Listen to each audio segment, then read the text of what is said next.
బాగున్నారా? బాగున్నామమ్మా. ఎవరండి మీరు? అమ్మా నేనమ్మా, మీ గోదావరి పిల్లిని. అయితే లోపలికి రండి. ఏం చేస్తున్నావమ్మా? టీవీ చేస్తున్నాను ఆంటీ. ఎగ్జామ్స్ అయిపోయాయి కదా. రిజల్ట్ ఎంత? 86 ఆంటీ. 86 అన్నా? మా బాబుకి అయితే 96%. మా బాబుని చూసి నేర్చుకోండి అమ్మా. 24 hours చదువుతూనే ఉంటాడు. నేర్చుకో అమ్మా. అవునవునండి, రోజు చూస్తాంలేండి. ఏంటమ్మా ఏమన్నా? ఏం లేదు ఆంటీ.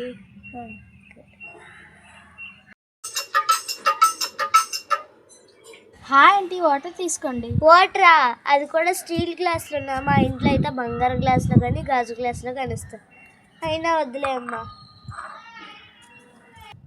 అన్నట్టు మీ టీవీ ఎన్ని ఇంచులమ్మా? 24 ఆంటీ. 24 అన్నమ్మా. అదైతే 75 inches. థియేటర్లో చూసినట్టు ఉంటుంది.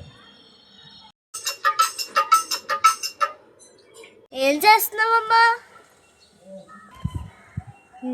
చదువుకుంటున్నాను ఆంటీ.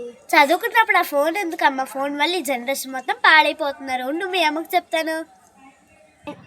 ఏం చేస్తున్నావమ్మా? పడుకుంటున్నాను ఆంటీ. అప్పుడే పడుకొని పోతున్నావు ఏంటమ్మా? హెడేక్ వస్తుంది ఆంటీ. సర్లే, పొద్దున్నే తొందరలే. ఏదో జనరేషన్ పిల్లలు ఎప్పుడు పడుకుని పోతారో తెలియదు, ఎప్పుడు లెగిస్తారో కూడా తెలియదు. అలాగే డిగ్రీ అయిపోయింది కదా, ఇంకా నెక్స్ట్ ఏంటి? ఇంకా బీటెక్ అయిపోయింది కదా, నెక్స్ట్ ఏంటి? జాబ్ అయిపోయింది కదా, ఇంకా నెక్స్ట్ ఏంటి? హాయ్ గాయ్స్, ఈరోజైతే నేను మా సిస్టర్ ఇంటికి వచ్చేసాను. అదేంటమ్మా, నేను చాలా వీడియోస్ చేస్తాను, లైకులు రావట్లేదు. మీ ఇంట్లో కదా, కొట్టండి అమ్మా లైకులు.